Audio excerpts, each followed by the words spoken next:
ओम नमः शिवाय। शिव पुराण रुद्र संहिता खंड 3 अध्याय 24। देवताओं का भगवान शिव से पार्वती के साथ विवाह करने का अनुरोध, भगवान का विवाह के दोष बताकर अस्वीकार करना तथा उनके पुनः प्रार्थना करने पर स्वीकार कर लेना। ब्रह्मा जी कहते हैं, नारद देवताओं ने वहाँ पहुंचकर भगवान रुद्र को प्रणाम करके उनकी स्तुति की। तब नंदिकेश्वर ने भगवान शिव से उनकी दीन बंधुता एवं भक्त वत्सलता की प्रार्थना करते हुए कहा, प्रभो, देवता और मुनि संकट में पड़कर आपकी शरण में आए हैं। सर्वेश्वर, आप उनका उद्धार करें। दयालु नंदी के साथ इस प्रकार सूचित करने पर भगवान शंभु धीरे धीरे आंखें खोलकर ध्यान से उपरत हुए। समाधि में विरक्त हो परम ज्ञानी ही परमात्मा और ईश्वर शंभु ने समस्त देवताओं से इस प्रकार कहा। शंभु बोले, श्री विष्णु और ब्रह्मा आदि देवेश्वरों, तुम लोग मेरे समीप कैसे आए? अपने आने का जो भी कारण हो शीघ्र बताओ। भगवान शंकर के यह वचन सुनकर सब देवता प्रसन्न हो कारण बताने के लिए भगवान विष्णु के मुख की ओर देखने लगे। तब शिव ने महान भक्त और देवताओं के हितकारी श्री विष्णु मेरे बताए हुए देवताओं के महत्तर कार्य को सूचित करने लगे। उन्होंने कहा, शंभो, तारकासुर ने देवताओं को अत्यंत अद्भुत और महान कष्ट प्रदान किया है। यही बताने के लिए सब देवता यहाँ आए हैं। भगवान, आपके और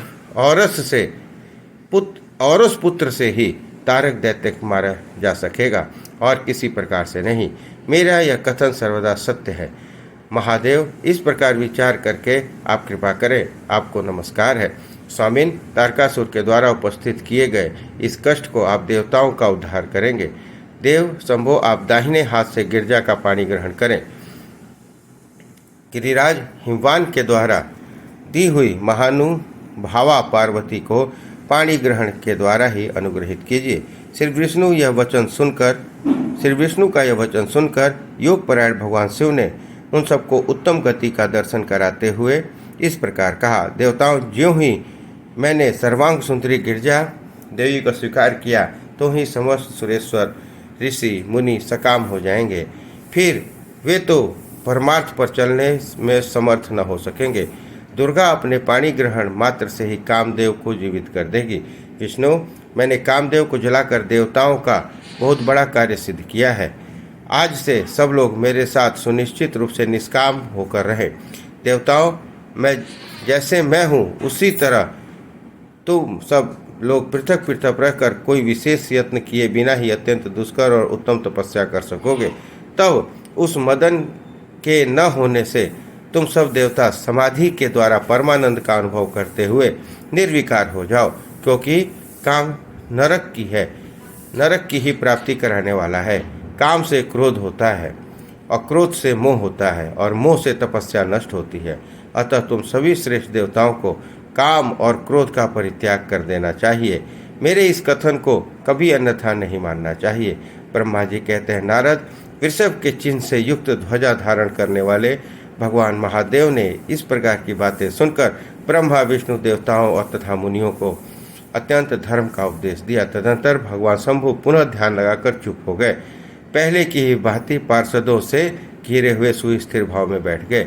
वे अपने मन में ही स्वयं आत्मस्वरूप निरंजन, निराभास, निर्विकार, निरामय, परात्पर, नित्य, ममता रहित, निरोग्रह, शब्दातीत, निर्गुण, ज्ञानगम्य एवं प्रकृति से पर परमात्मा का चिंतन करने लगे।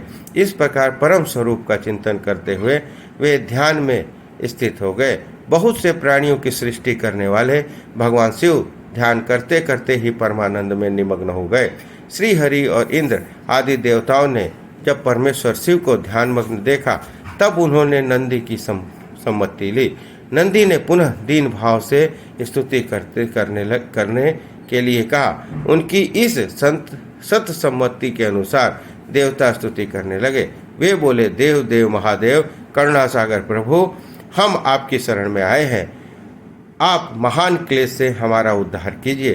ब्रह्मा जी कहते हैं, नारद, इस प्रकार बहुत दीनतापूर्ण उक्ति से देवताओं ने भगवान शंकर की स्तुति की। उसके बाद वे सब देवता प्रेम से व्याकुलचित हो उच्च स्वर से फूट फूट कर रोने लगे। मेरे साथ भगवान श्री हरि उत्तम भक्ति से युक्त हो मन ही मन भगवान शंभु का स्मरण करते हुए अत्यंत दीनतापूर्ण वाणी द्वारा उनके द्वारा अभिप्राय निवेदन करने लगे। देवताओं के मेरे और श्री हरि के इस प्रकार बहुत स्तुति करने पर भगवान महेश्वर अपनी भक्त वत्सलता के कारण ध्यान से विरक्त हो गए। उनका मन अत्यंत प्रसन्न था। वे भक्त वत्सल शंकर श्रीहरि आदि को करुणा दृष्टि से देखकर उनका हर्ष बढ़ाते हुए बोले, विष्णु भगवान तथा इंद्र आदि देवताओं, तुम सब लोग एक साथ यहाँ किस अभिप्राय से आए हो? मेरे सामने सच सच बताओ। श्री हरि ने कहा, महेश्वर आप सर्वज्ञ हैं, सबके अंतर्यामी ईश्वर हैं। क्या आप हमारे मन की बात नहीं जानते? अवश्य जानते हैं, तथापि आपकी आज्ञा से मैं स्वयं भी कहता हूँ, सुखदायक शंकर, हम सब देवताओं को तारकासुर से अनेक प्रकार का दुख प्राप्त हुआ है, इसलिए देवताओं ने आपको प्रसन्न किया है। आपके लिए ही उन्होंने गिरिराज हिमालय से शिवा की उत्पत्ति कराई है। शिवा के गर्भ से आपके जो पुत्र उत्पन्न होगा उसी से तारकासुर की मृत्यु होगी, दूसरे किसी उपाय से नहीं। ब्रह्मा जी उस दैत्य को वही यही वर दिया गया है। इस प्रकार दूसरे से उसकी मृत्यु नहीं हो पा रही है, अतएव वह निडर होकर सारे संसार को कष्ट दे रहा है। इधर नारद जी की आज्ञा से पार्वती कठोर तपस्या कर रही हैं।